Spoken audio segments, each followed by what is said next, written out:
Ayun na nga. Oh, kumusta po kayong lahat? Oh, sa mga hindi pa kumain, kumain na kayo. Oh, para hindi kayo malipasan ng gutom at matulad kayo dito kay tatay na natumba. Ito ngayon ha, mga Iskonians, mga Manilenyo, meron akong i-content ngayon na natatawa ako.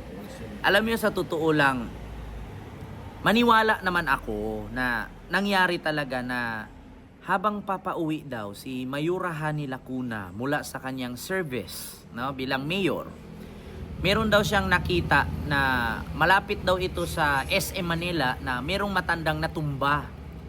Pero dito sa picture, ayan, sabi nga dito, Mayor Hani Lacuna may pakulo na naman daw. Heroic activities ang tawag. Dito kasi sa picture, yung kotse flat ang gulong. So, di ko alam kung ito yata ang drive ni Mayura Hani Lacuna, yung kotse na black, pero flat ang gulong. Ngayon, itong matanda na natumba na nakadilaw, merong nakatatak na logo ng yung sinusuot na makagawad. 'Di ba may logo SB, Sangguniang Bayan? Ayun oh, nakita nyo? Nakita nyo yung logo? Nasa matanda. Ang sabi kasi dito ni Mayura Hani Lacuna, habang pauwi daw siya, pabalik sa galing sa kanyang service bilang mayor, may nakita siyang bumagsak na matanda. Ngayon actually, maraming nag-comment. Ang sabi nga sa comment doon sa post ni Hani Lacuna, ikaw talaga the best, Mayura. Magaling ka talaga, Mayura. Ikaw dapat ang manalo bilang mayor. Puro naman good ang comment doon, wala namang bad.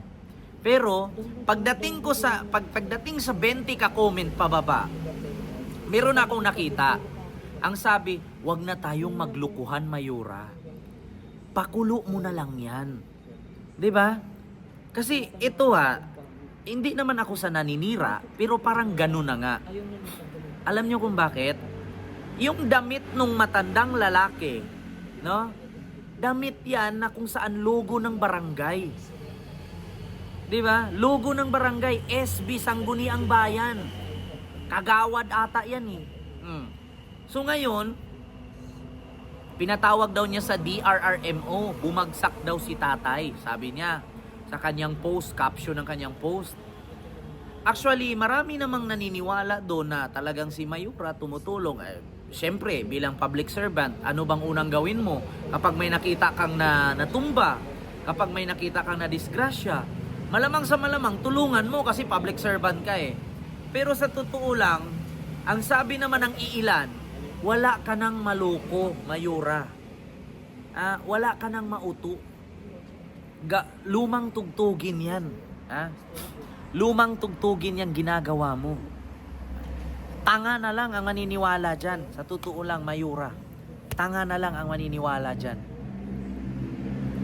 Halatang halata po, mga Iskonians, mga kababayan. Parang planado, parang scripted. Nung natumba si Juan, tumakbo si Maria. At saka sa dinami-daming pwedeng matumba, no? Kagawad pa. Alam, sa totoo lang, maniniwala na sana ako eh. Pero, parang hindi na rin eh. Kasi nakakapagtaka lang talaga. Nakakapagtaka, mga kababayan. Actually, isa lang talaga ang masasabi ko. Lumang tugtugi na yung ganyang style. Lumang tugtugi na yan. Hindi mo na malinlang ang tao eh. Hindi mo na maloko ang Manilenyo. Bakit? Kung saan bumagsak ang survey, tsaka nagkaroon ng ganyan. So, nagkataon lang. Sabihin natin nagkataon lang. Nagkataon lang na may ganyang pangyayari. Pero, mahirap paniwalaan eh. 'Di ba? Mahirap paniwalaan. Sa totoo lang. Naniwala ako na nabagsak si tatay. Pero yung ginawa ni Mayura, pakitang tao yan. Bakit? Eleksyon eh. Nung nakaraan nga, nakita ko sa post niya, yumayakap siya sa mga senior citizen, niyayakap niya yung mga matatanda. Pero dati, sinisigawan niya, naka-megapon pa. Hindi siya lumalapit. Ngayon, makikita, nako, Mayora, isa lang talaga ang masasabi ko. Iwan ko lang sa mga Manilenyo kung maniniwala pa sa'yo. Oo. So, ito, meron pa siyang isa dito. Wait lang ha. Ito yung sabi niya, oh. Ayan po yung caption niya, mga kabarangay, mga Kamanilenyo.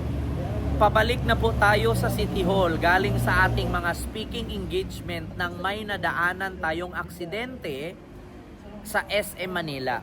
Agad po natin itong binigyan ng tulong medikal sa pamamagitan ng ating MDRRMO at MHD.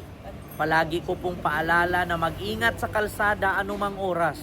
Maraming salamat po sa mabilisang pagtugon. Wow! Parang nakakapanibago talaga, Mayora. Nakakapanibago.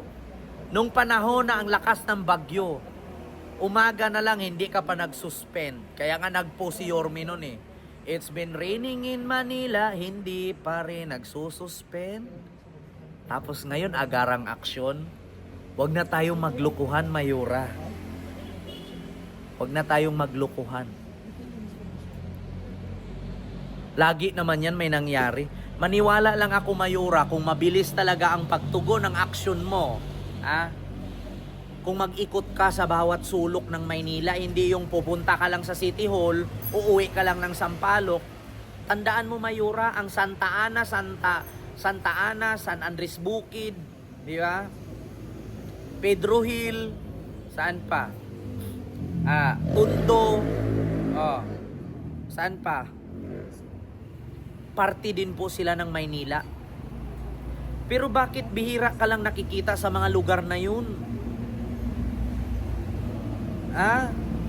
Ang Santa Ana, San Andres Bukid, Pedro Hill, Tayuman, Tondo, parte din ng Maynila, Mayora. District 6, District 5, District 4, 3, 2, 1, parte ng Maynila. Pero lagi ka lang sa Sampaloc nakikita. So ano, naging mayor ka sa Sampaloc, hindi ka mayor sa Maynila?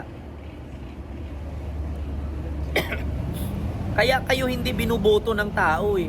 Ikutin nyo yung buong Maynila. Tumatakbo kayong mayor, tapos nakikita kayo sa lugar nyo lang. Paano naman yung mga sulok-sulok na lugar? Iniminsan nga, hindi ka napadpad ng Quiapo eh. Ni minsan ba, pinasok mo ba yung Kamusliman area sa Quiapo? Never kang pumasok sa Kamusliman sa Quiapo. Kaya Mayora Hani, tandaan mo, hindi Sampaloc lang ang Maynila. Ang Tondo, Maynila rin. Ang Quiapo, Maynila rin. Diba? Kaya, hindi po kasalanan ng mga kalaban mong mayor, na tumatakbo ngayong mayor, na mas mataas ang ratings nila kaysa sa'yo. Tapos idadahilan mo, hindi po kasi ako artista. Hindi po kasi ako artista, kaya po mababa ang ratings ko at bumagsak ako sa survey.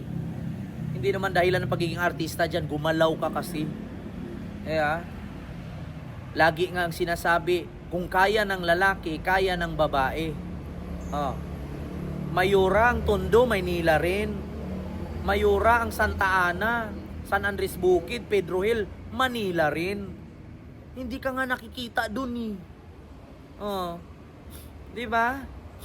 So yun lang yung aking reaction, mga kababayan, mga Iskonians, no? Another pakulo na naman ito. Ewan ko kung may maniniwala pa ba dyan. So yun lang, maraming salamat and see you next vlog. God first. Thank you. Yorme Isko. Boto nyo.